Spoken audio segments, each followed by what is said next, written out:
The first transmission came at exactly 2:11 a.m. A burst of static, then a chilling silence.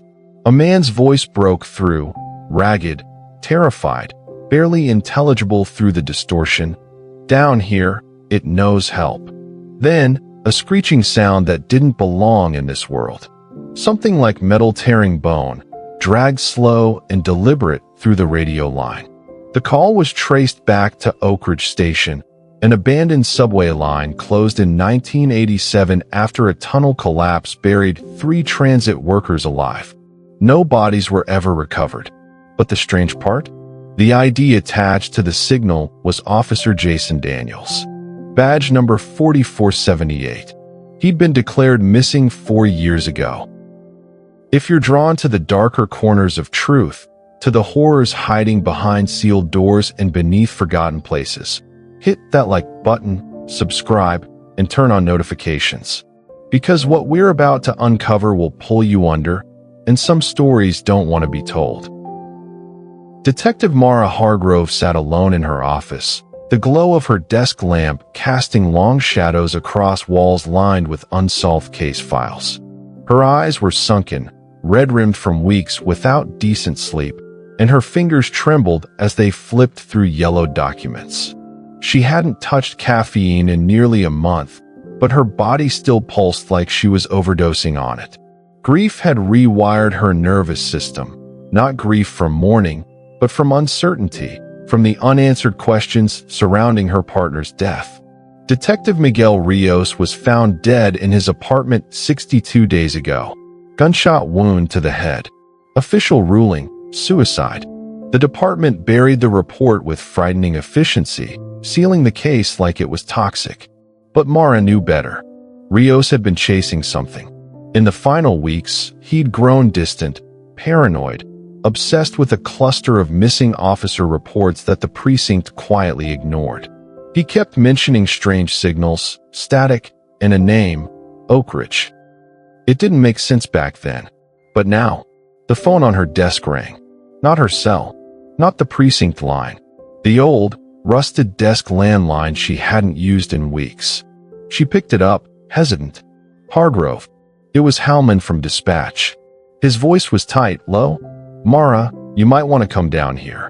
Something just came through the radio system, a badge ID. Officer Daniels. Her blood ran cold. "That's not possible." "I know, but the transmission logged clean.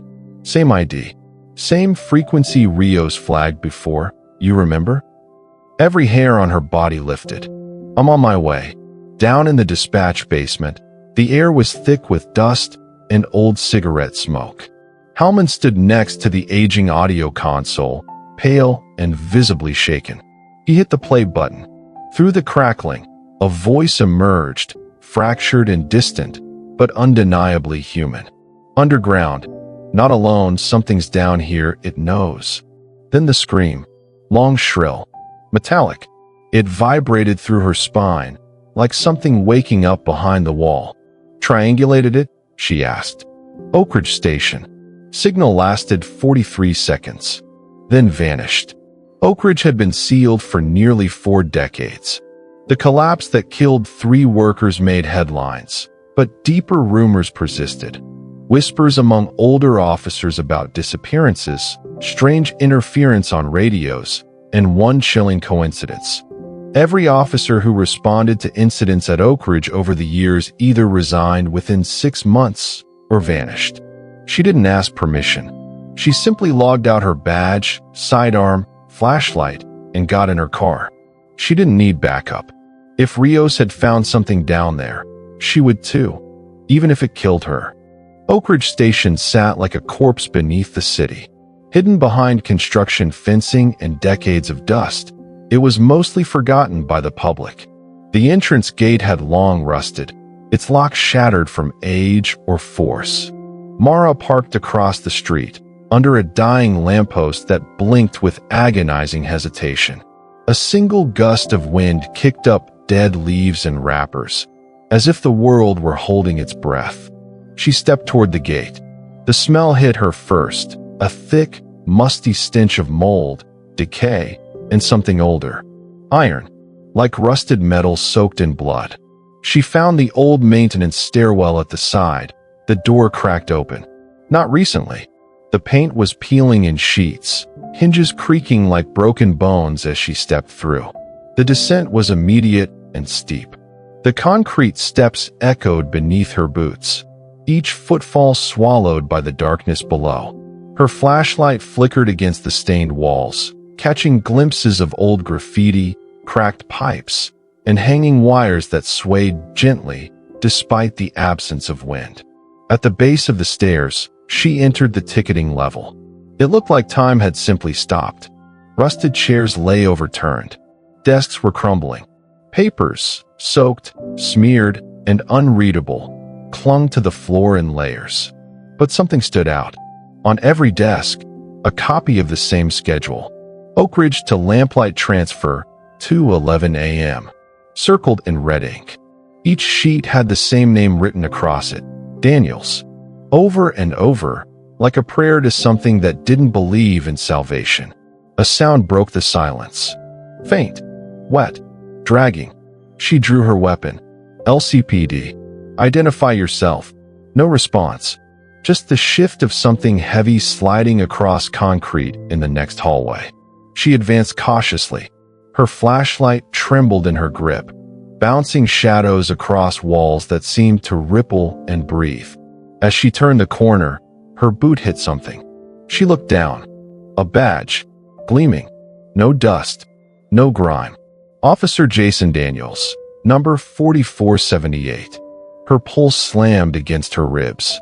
That badge was clean, like it had been placed there moments ago. The sound returned, this time behind her. She spun. Nothing. Only the dim hallway. Still, waiting. Her radio crackled in her chest. Mara, the voice was faint. Familiar. She froze. It was Rios. She hadn't heard that voice in 2 months, not outside dreams. And yet it was unmistakable. The platform ahead pulsed with an unnatural light. Faint, yellowish, like a dying bulb. She stepped forward. The air grew colder. Her breath fogged. Then a train. Old. Silent. No hum, no screech. It rolled into the station without a sound. The doors opened. Inside was flickering light. Dark shapes. Empty seats. No power should have been running down here. No tracks should have held weight. And yet it sat there, waiting. Her foot lifted. Not by her own will. She stepped closer. A scream erupted from inside the car, but not from human lungs. It was layered, overlapping cries of agony and warning. Her flashlight burst. The world blinked black. When it returned, the train was gone. The badge was gone, and she wasn't alone anymore. From the tunnel behind her, something moved, and it knew her name. The train was gone, but its presence still echoed in Mara's bones. She stood frozen, drenched in sweat despite the biting chill, her breath shallow, heart pounding like a war drum. The darkness ahead swallowed sound. There was no natural echo, just a heavy stillness that made her feel as though the tunnel was absorbing every noise, every breath, every thought. She raised her flashlight, but the beam flickered again, barely illuminating the edge of the abandoned platform.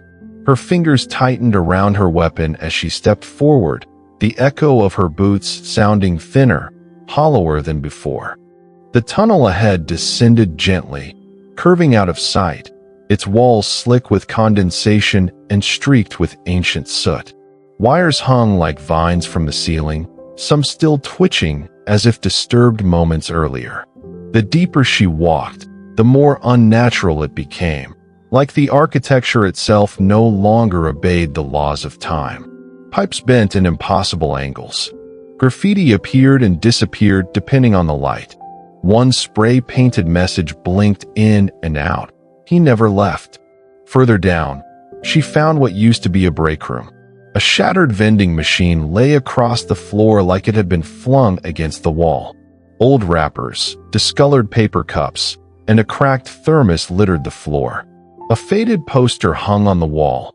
LCPD safety first, always radio in. Its smiling cartoon cop, now warped by mold and water stains. As she scanned the room, a sudden burst of static erupted from her radio. She jumped, fumbling with the dial. Mara, that voice again. Her partner's. Rios. Clearer this time. Not just a whisper, but laced with urgency. Rios? Rios, where are you? No reply. Just breathing. Then a different voice came through. Lower. Metallic. Mimicking her words with delay. Where are you? Her hand trembled as she yanked the radio from her belt and threw it across the room. It struck the wall and clattered to the ground, the static abruptly ending. She breathed hard, eyes darting around, suddenly aware that the silence had changed. It wasn't just quiet anymore, it was attentive. She wasn't just being watched. She was being followed. In the corner of the break room sat a rusted locker with a nameplate she had to rub clean with her sleeve, J. Daniels. Her stomach turned. Inside, a single item lay on the locker's shelf, a weathered, leather-bound notebook with initials etched into the cover, J.D. She flipped it open. The pages were filled with erratic handwriting, rushed, chaotic entries that became increasingly fragmented. Third day underground. Doors won't open. Time doesn't move. I can still hear them. It mimics voices. Rios. Hargrove. My mother. My own. The train comes without tracks. It eats the light. Don't answer it. Don't step on. Then the pages abruptly stopped. The last line, scrawled in ink so thick it bled through the page, read, "It's not a tunnel. It's a throat." Mara closed the notebook, her breath hitching. She backed out of the room, ears straining for the sound of movement. A soft clicking echoed behind her, rhythmic and slow. She turned her flashlight. Nothing. But it persisted, like claws tapping metal. Her hand gripped the pistol tighter. She turned a corner and nearly tripped over something soft. Her light revealed a body. No uniform, but the face was familiar. It took her a moment to place it. Officer Darnell from the neighboring precinct. Reported missing 3 months ago. His eyes were gone. Not gouged. Just gone. Clean, dark holes where they should have been. A small speaker had been stitched into his throat. Wires snaked from it into his chest cavity, crudely sewn shut. Her knees weakened. Suddenly, the speaker crackled. "Mare!" She screamed and stumbled back, crashing into the wall. The body twitched. The mouth didn't move, but the speaker clicked again. "Join us." That voice wasn't Rios. Or Darnell. Or Daniels. It was all of them at once. And behind that voice, breathing. Something massive. Hungry. She ran. Her boots pounded against the concrete, the air growing hotter as she descended deeper. Her flashlight beam shook wildly, casting erratic shadows that twisted like writhing bodies. She didn't dare look behind her, but she heard it now, something following. Dragging limbs. Groaning pipes. The metal itself seemed to cry out in protest. Then the tunnel opened into a large chamber, a derelict maintenance hub. Rusted control panels, wires hanging like nooses, and in the center, an altar. No, not an altar. A conductor's podium, built from bones, wires, and pieces of old train parts. Atop it sat a radio. One of the old dispatch types from the 80s. It was still functional. The light blinked. She approached cautiously, eyes darting. The light blinked faster. She reached out and pressed the button. Static. Then, "You're here just in time." She froze. The voice that came next wasn't human. It was layers of tones, inhuman frequencies and reversed echoes, like 1,000 mouths speaking through an ancient throat. "I've waited. You've heard them. You've seen the truth beneath. The city built its bones over mine." Suddenly, her flashlight surged with light and revealed figures lining the walls of the chamber. Dozens of them. Former officers. Civilians. Faces she'd seen in missing posters. All standing, eyes wide, unmoving. All dead, but upright. They were puppets. Controlled. Possessed. Each one wore a piece of police gear. Badges. Caps. Radios fused into their skin. Then the podium radio screamed again.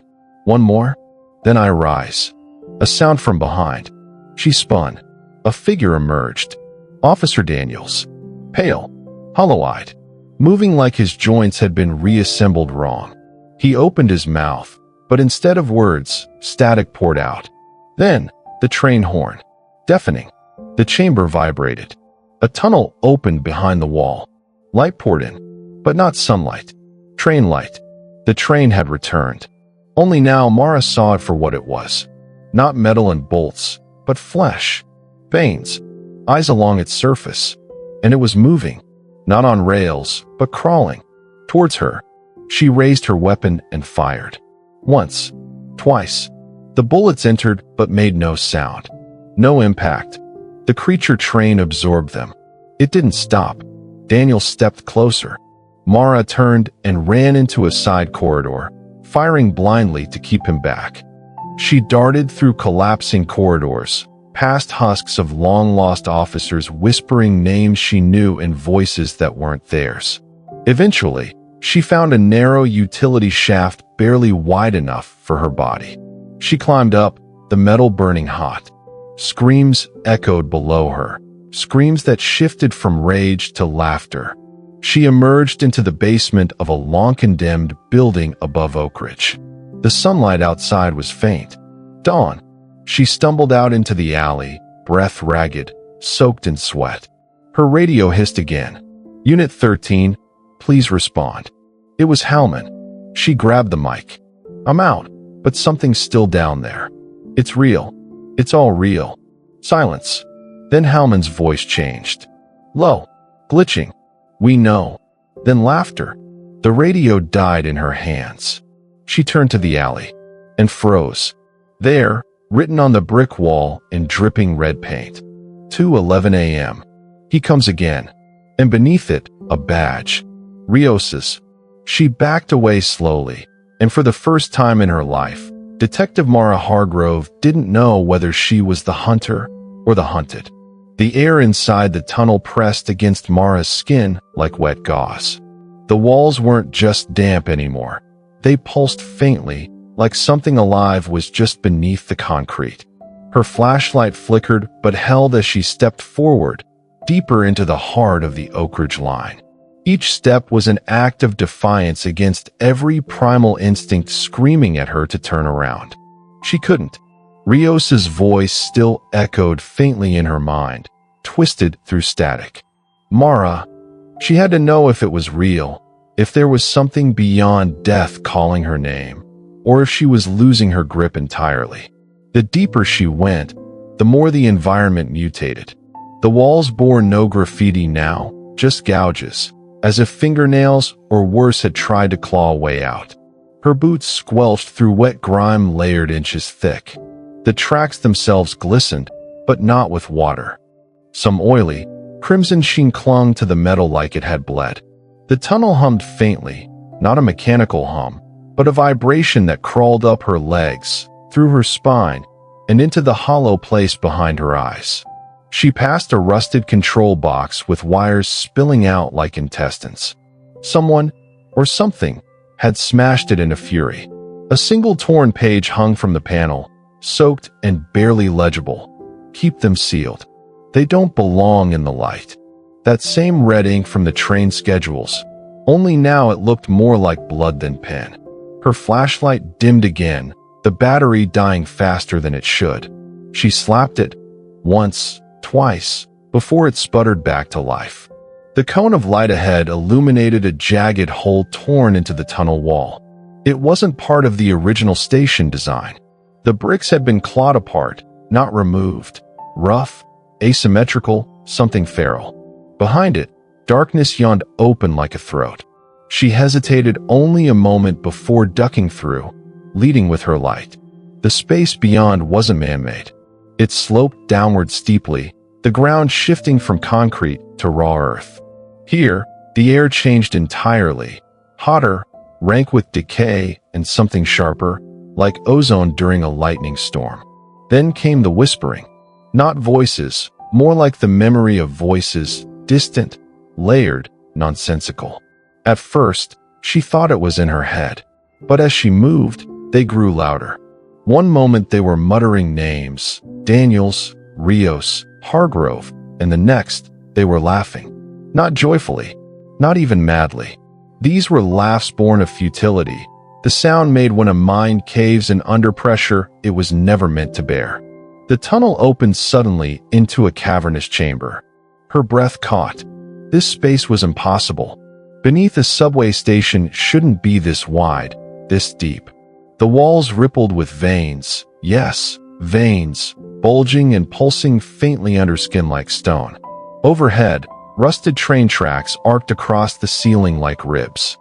Suspended in the center was a train car, not one she recognized. Sleek, old-fashioned, and wrong. The windows glowed with that sickly yellow pulse. As Mara stepped closer, her boot hit something soft. She looked down. A uniform. Dusty. Torn. Badge number 4478 glinted back at her. Jason Daniels. Next to the uniform lay a recorder. The old kind, analog, with physical tape inside. She crouched and pressed play. Static crackled, then, "If you're hearing this, God help you. We were never meant to dig this deep. The tunnels, Oakridge, it's not a place, it's a vein. A root system. Something ancient lives here, beneath the city. It fed on the dead, then it started calling the living." I followed the screams. I thought I was helping. I thought. The recording cut to a scream, short, ragged, abruptly choked off. The walls began to groan. Not metaphorically, literally. The walls flexed and shuddered, and the chamber filled with a vibrating drone that turned Mara's knees to jelly. Lights inside the suspended train burst, one by one. Something was waking up. She turned to run, but the tunnel she came from had sealed. Stone and steel and sinew now formed a wall, seamless. Her breath came shallow. Her flashlight was dying. In the flickering light, movement skittered at the edges. Hands, hundreds of them, crawling from the walls, pale and thin, fingernails scraping as they clawed for purchase. Voices screamed in her ears now. Dozens, hundreds. A collective howl of grief and madness. Her vision doubled, then tripled. Shapes emerged from the walls. Vague human silhouettes with faces stretched too wide and limbs too long. Their mouths gaped open not to speak, but to echo, repeating every scream she had ever heard on the job. Then silence. The train doors opened. A figure stepped out. It wore a uniform. Her uniform. It was her, but older, decayed, eyes black and hollow, skin split by veins glowing faint blue. The thing smiled with her face and raised a finger. "You never left." Mara screamed, or thought she did. Her body wasn't responding. Her limbs twitched uselessly. Cold seeped into her bones, spreading through her like ink in water. The doppelganger stepped closer. Its voice layered, like a chorus of broken radios. "The badge isn't a shield. It's a brand." She aimed her weapon, her hands shaking. But before she could fire, the lights exploded again and the floor beneath her gave way.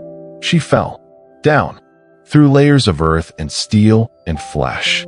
She landed on a platform, Oakridge Station, but clean, untouched, like it was new again. She stood, disoriented, her flashlight gone, the air still and sterile. Footsteps echoed. A man approached from the platform's edge. Officer Jason Daniels. His face serene, pale. He smiled. "Welcome back." Mara's breath froze. "Back from where?" Daniels tilted his head.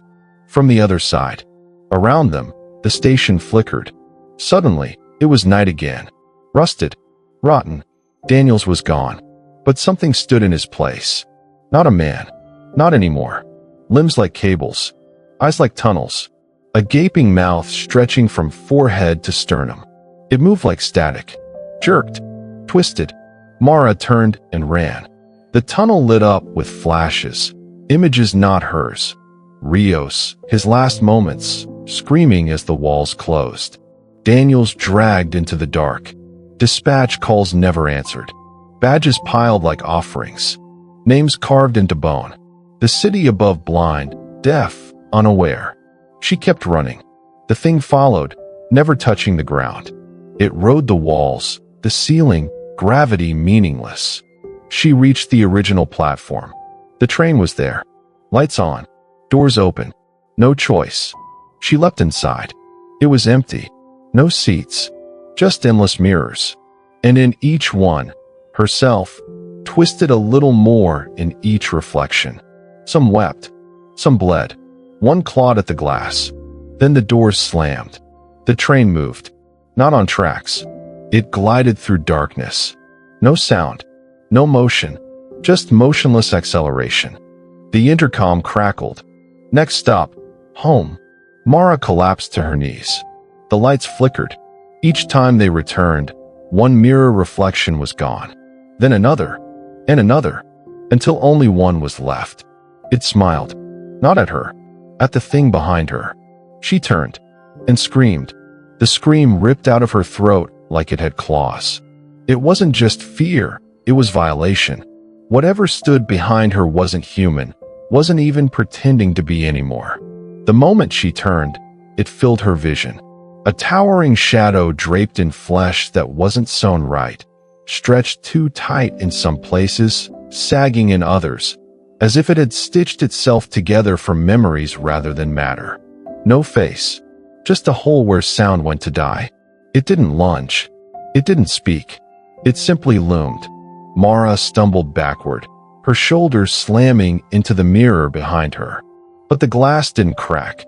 It rippled like water, and for a second, her own reflection disappeared, replaced by Rios. Pale, dead-eyed, whispering something she couldn't hear through the pain. Her heart pounded so hard it rattled her teeth. She pressed her palm to the mirror, and on the other side, Rios did the same. Only his hand left blood.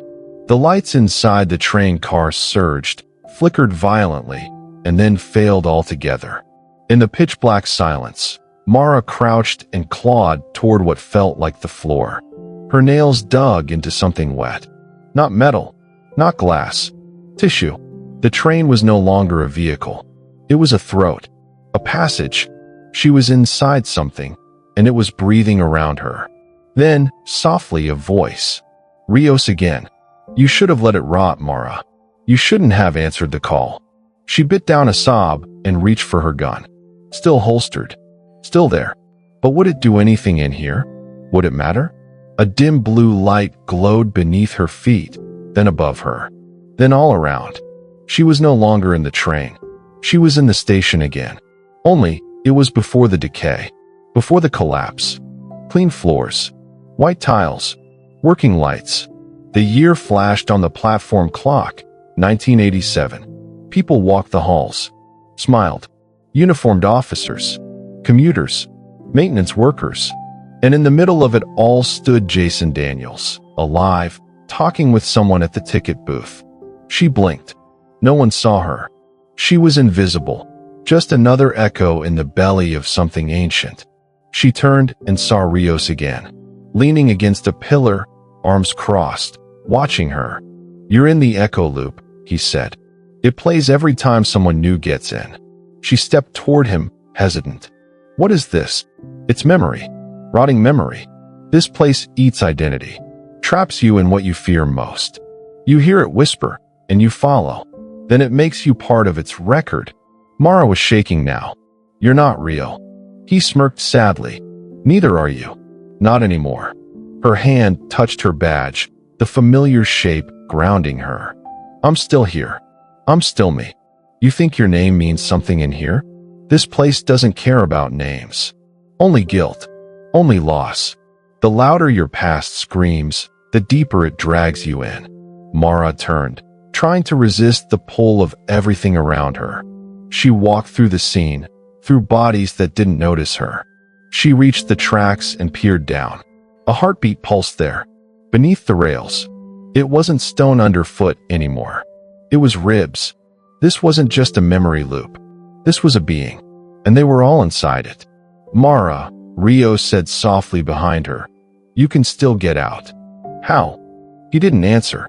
When she turned back, he was gone. Only his badge remained on the ground. She picked it up. Suddenly, the lights dimmed. Sirens echoed, only not the police kind. Screaming sirens. The walls cracked. Blood poured from vents. The ground buckled and the illusion shattered. Oakridge Station, rotten and collapsed, surged back into view. The train screamed from the tunnel, arriving without sound, gliding like a ghost. But this time, something new. It had passengers. Hundreds. All seated. All still. All wearing uniforms. Officers from every decade. Eyes empty. Badges gleaming. The door opened. And from within stepped herself again. The doppelganger. The dead-eyed version with a crooked smile. "I warned you," it whispered. "Answers always cost more than questions." Mara raised her gun. "I'm not afraid of you." The thing stepped forward. "Then why do you shake every time you hear your partner's name?" Mara fired. The bullet hit nothing. Passed through, as if she had fired at a shadow painted on smoke. Then the creature lunged. Not physically, but emotionally. It rushed into her memories, her pain, her fear. It filled her skull with every scream she had ignored. Every time she stood over a body and didn't weep. Every night she told herself justice had been done when it hadn't. She dropped to her knees. The creature hissed, "You're already dead down here. Why fight?" Her lips trembled. Because he died fighting. With the last strength she had, she reached into her coat, pulled the tape recorder. She hit play. Daniel's voice filled the air again. "If you're hearing this, I'm sorry." The train reacted. Lights exploded. The walls screamed. The creature staggered, confused, screeching like it had been wounded. The echo loop cracked. Mara ran. This time, the exit was visible. A ladder rising from behind a collapsed stairwell. She climbed. The train roared behind her, one final shriek of rage. She didn't look back. Mara woke, gasping in her car. It was morning. The Oakridge Station behind her was nothing but rubble. Her badge was gone. But in her hand, Daniel's recorder, still warm. She sat in silence for a long time. Then she started the engine and drove. Back at the precinct, a new report came in. 2:11 a.m. Another signal. From another decommissioned station. A different name on the ID. But the same scream at the end of the call. The train still moved. It was never about Oakridge. It was about what lived beneath all of us. Waiting, listening, and calling back the ones who won't let go. If the echo of Oakridge Station still rings in your ears, you're not alone. These aren't just stories. They're whispers of what never got buried deep enough.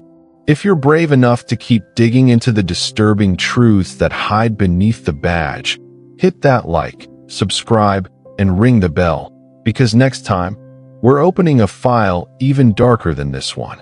And trust me, it's already listening.